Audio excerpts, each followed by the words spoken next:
There's not an awful lot that will prompt me to start recording a video at 9:15 on a Sunday morning, particularly when the season isn't even running. Let's be fair, there's better things to do today, isn't there? But there is some quotes from a source within the club, which was on Claret Hugh late last night, which have really, really got me worried. I think it's what's said, it's the way it's said, and it's how it sort of can be married up and matched up to the facts, which are we haven't signed anybody yet. I think what you want at this point are some encouraging words. Maybe we are behind, we're lagging very, very far behind, and it just makes me concerned. It just makes me worried that West Ham are that our transfer system, our transfer strategy, our transfer council, if you like, the number of people we've put in place to try and get signings over the line is just not working. It's, in fact, never mind not working, it's not functioning and then failing. It just doesn't appear to be functioning in any way, shape or form. These are very, very concerning comments. Excuse me. Let me read them to you now. Claret Hugh asked a top source at West Ham, and I'll tell you now, it's a top source, right? Claret Hugh said we were concerned about the situation, simply asked our key source at the club whether we were anywhere near bringing any players in. What came back was this. It said only the boy from Man City, which obviously gorgeous Borges, as we know. He said otherwise it's very hard work and their fees are crazy. We offered 50 million for the Fulham player, Palhinha, which was rejected, and we won't be going any higher. That's it. Oh, okay, so there's not loads and loads of stuff, but, I mean, do we need any more? Do we need any more words on that? That pretty much sums it up. There is so much to worry about there. This is very, very concerning indeed. This video is sponsored by the OneFootball app, which you can download by clicking the link below. The OneFootball app is the best place to go for all your West Ham news, be it really good news or really bad and average news like the news we're getting into today. The OneFootball app can be tailored to your own specifications. So what you can do is at the point of downloading it is free. You can say to it, I just want West Ham news, please. And what you do is just click that you support West Ham, and it will go all around the internet, all around the websites, getting you all the latest news. It really comes into its own on match days, by the way. We use it even when they're not sponsoring the videos. As I say, best of all, it's free. Please click the link below. They'll know you've come from Hammers Chat. Right, let's get on to this stuff. Only the boy from Man City, so it means Borges there. Otherwise, it's very hard work. So I think the first thing I want to say is, the source doesn't have to say this. Now, I'm pleased. I'm pleased for updates, and I guess I'd rather the truth than no news at all. But it's not even flowered up.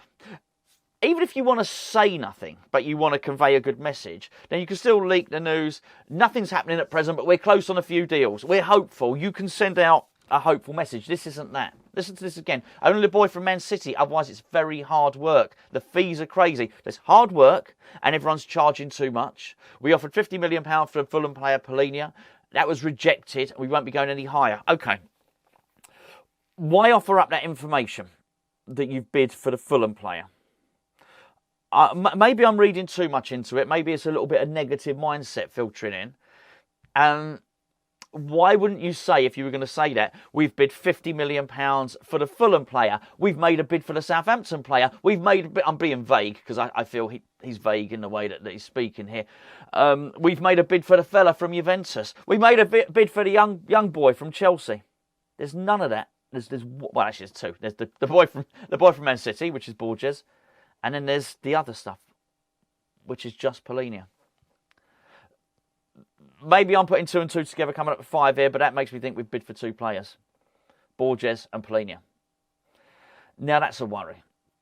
Not the players themselves, I'd separate them. Look, Palhinha's a little bit old for me. I don't mean in those terms. Palhinha's a little bit old for... I don't even know why I said that. Palhinha's a little bit old as far as I think for us recruiting, certainly spending 50 million. I don't disagree. We shouldn't spend any more on him. But at the moment, I'll tell you what, I'd take him because it looks very much, the way I'm looking at it, that we could be lining up for the first game of the season against Bournemouth with Souček and Downs in midfield. Actually, funny enough, I'm less bothered by Downs than Souček.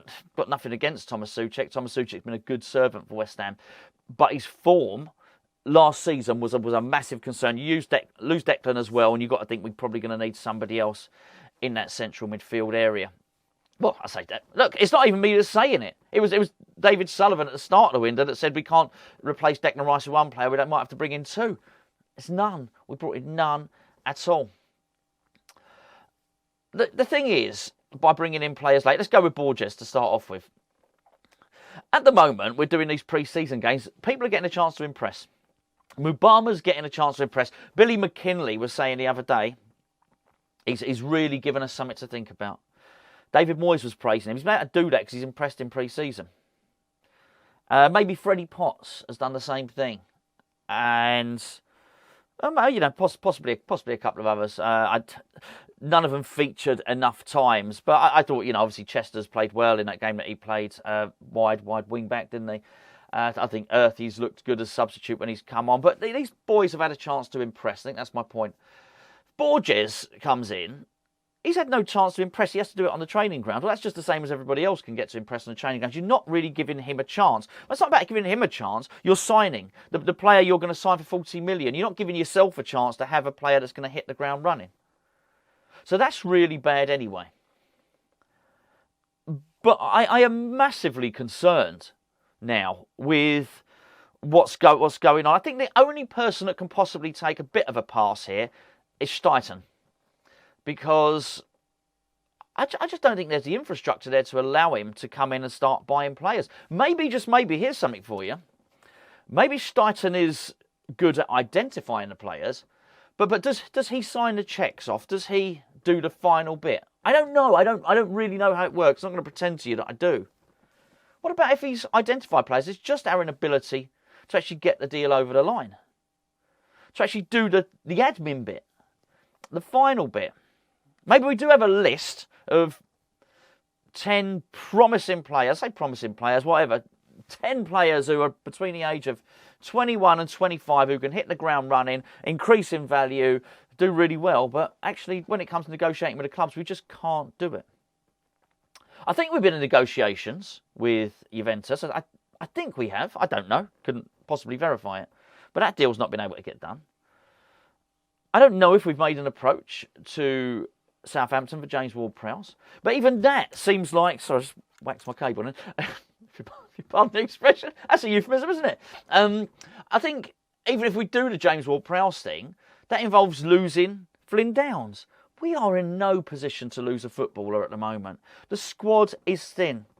You do the team in your mind now for the start of the season.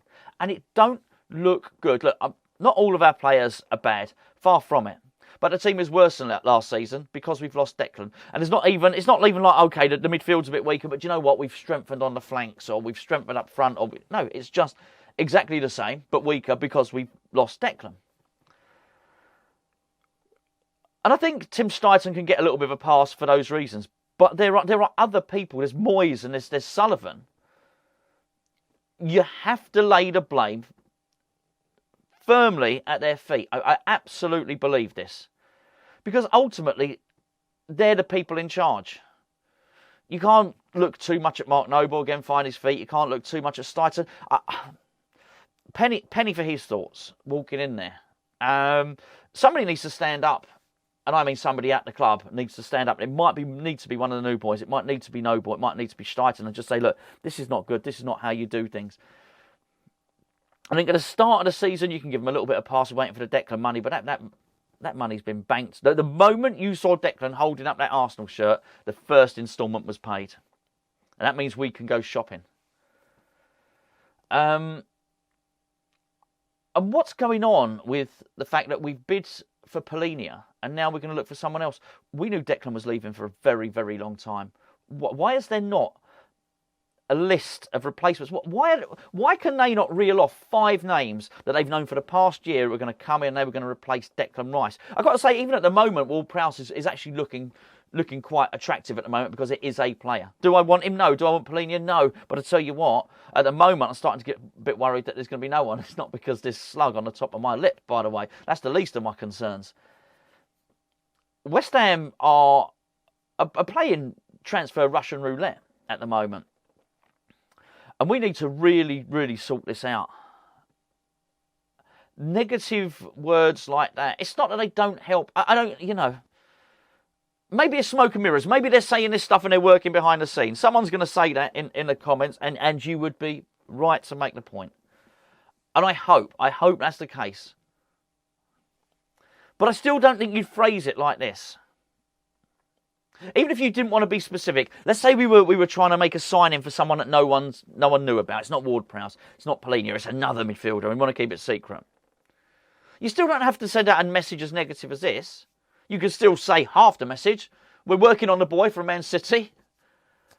We've made an offer from Palhinha. It's been rejected. We're not going any higher. There's your message to Fulham. We're not going any higher. But we're optimistic. We're working on some other deals, and Summit will be signed and sealed in the very near future. You can say that. That's a positive message. That's not giving any details away. You're not giving the secret code to the transfer you really want to do, the one you're secretly working on. You can still misdirect them with the stuff over here. You're secretly working on the deal over there. I hope this is smoke and mirrors. I really, really do. But the longer this goes on, the harder it is to make that case. And to be fair, I don't have the energy to make that case. I'm not going to sit here and say, oh no, this is definitely what the club are doing. I don't know. Because if that was their strategy, we would have had a signing by now, right? Let's say we wanted to bring in 5 players this summer. And we were going to do smoke and mirrors with all of them. Well, a couple of them would be signed by now, wouldn't they? 2 or 3 would be signed by now. You'd think that would be fair. I think you have to really. Funny enough, the conspiracy now is not on that section. Actually, the conspiracy now is that the club are signing somebody. The conspiracy now is to say, oh no, it's all fine. We're signing lots of players. Not that we're not, if that makes sense. You have to. It takes a bigger stretch of the imagination to think that actually everything is fine. If you to try and make the case and you're going to try and defend the way the club are strategizing over their transfer, that takes the bigger leap of faith, doesn't it? Because the evidence is not supporting that. Because you can only measure this stuff in one way. You can't measure this in speculation. You can only measure it in one way. And that's transfers made. That's people signed on the dotted line. That's when the club released the thing with the players there. Signing a contract. Not sign the contract, sign a bit of play, but not the contract. But you know what I mean. It's the media presentation of the player to the fans. You can't believe anything until that point. By the way, I don't know if you've seen this. The replica shirt, the away replica shirt, which doesn't look bad, by the way. It looks like a nice shirt. The white kit, £75. Just the top. Just the top is £75. I'm not saying it's just West Ham on this. Why would I know the price of everybody else's top? Why would I know the price of a Man U top or an Aston Villa top? I wouldn't know. Why would I? £75. £75. Look, maybe I'm in the dark ages. Maybe that's what they've been for the past 2 or 3 years. I wouldn't know. I never buy a new shirt for that reason. It's just too bloody expensive. £75, by the way. Anyway, there you go. I digress. The club need to do something. We need to sign some players. We really, really need to sign some players. The starting lineup for Bournemouth, do it in your head, right? Write it here. Write it underneath if you want. Do it yourself. Do the calculations yourself. It does not look good.